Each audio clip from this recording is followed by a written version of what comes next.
Our next storyteller this evening is Boz Schurr.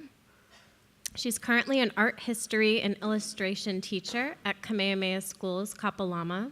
She's a freelance graphic designer, illustrator, and muralist. She has personal experiences with mental illness, including anxiety and depression, which she believes contribute to her success as an artist and educator.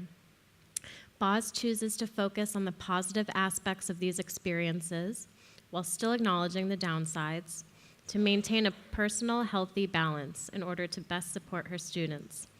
Boz works as an advocate for students and young people in the hopes that they can also find their healthy balance no matter where they fall on the spectrum. Please join me in welcoming Boz to the microphone. Hello, hi friends. You probably heard that I was a teacher and they wouldn't let me have a PowerPoint, so I brought a prop. So, thank you. So, I've been teaching just for a little while. I originally taught some college classes, and I realized that in a certain respect that was a little too late. And so I really found out that teaching young people was where my passion is. So I'm an artist and an educator, and as I kind of continue on in these careers, I'm realizing that they're actually one and the same. And as an artist and an educator, my main goal is that I have something that I want to share. And one thing that I learned recently, after I had written the first draft, and then I learned this thing, and then I had to rewrite another draft, is that how you share your facts and how you word those facts is actually very important, because you might be saying in your mind the same thing, but how you say it can teach an entirely different lesson or can paint an entirely different picture. So my goal is to hopefully share some things and teach you some things in a way that will open your perspective so that your experience can be where you want it to be. And like with my young students, then they can go forth and make up their own mind, right? So my first definition is mental illness, which nobody ever taught me, and which was really difficult as a young person. Googling things with dial-up, it takes a while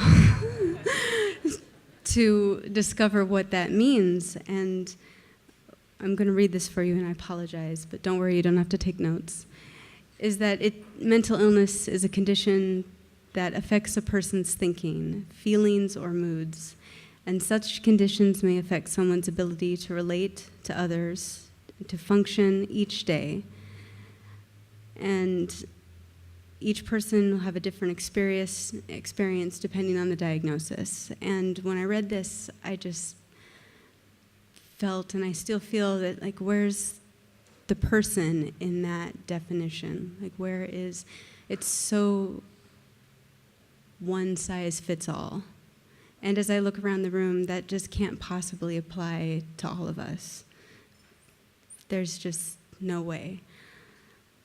And as I continue to Google things and speak with people, one thing that I personally experienced, the first thing, is anxiety disorders, the most common mental health concern, including generalized anxiety disorder, social anxiety, panic disorders, and phobias. And I start to see a few more people there. I start to see a few more students.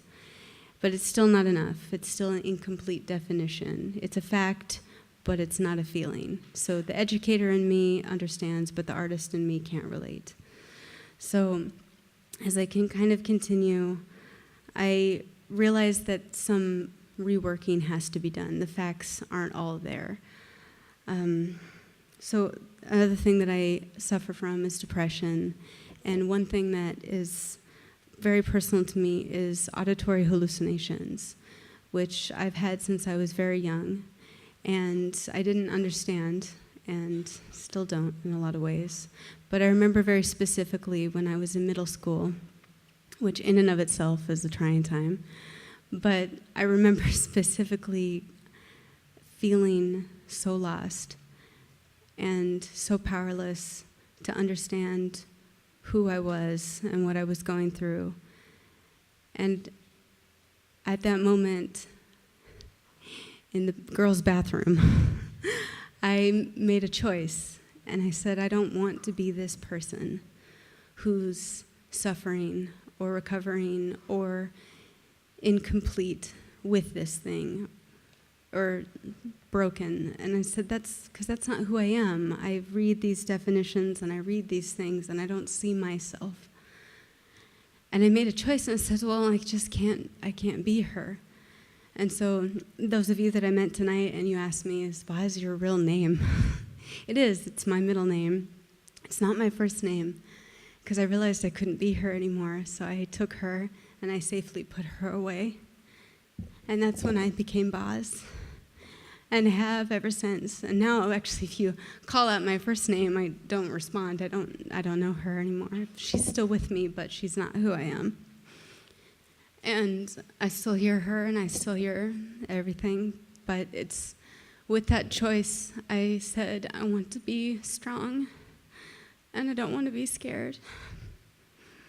And I don't want to be shy, and I don't want to be these things. Not that they're bad things, but that's not who I wanted to be. And so as I redefine these things, Boz and I got to know each other, and I said, wow, I can be two people, and I can still be, I can make who I want to be. I can paint that picture. And that's how I'm avoiding stigma. All of these previous definitions, they are unwarranted and incorrect stereotypes of mental health problems. And stigma happens when we treat individuals with physical or mental illnesses differently. And I noticed, and I didn't realize it at the time, this is much retrospection, but I noticed that people treated me differently because now I was confident, and I was loud, and I was intense. And I've told people I'm an introvert. No, you're not. You can't be. You're a teacher. You're very loud. But I am. And so I realized, it's like, how can you be so many different things? So I have a visual aid, and I'd like to paint you a little picture. So when I was young, in that middle school bathroom, I felt a lot of rage. And I wasn't ready. And I was very reluctant with this experience.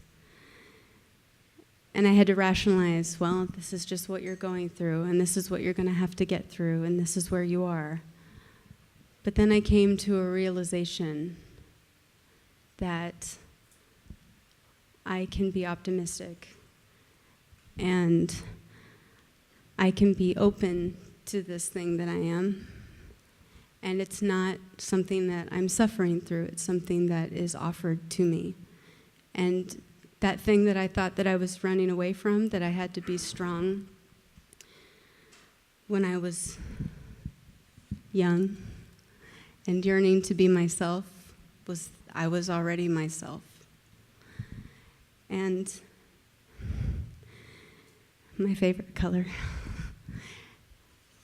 I could grow into whoever I wanted to be. And I didn't have to feel guilt with these experiences, and I didn't have to feel wrong.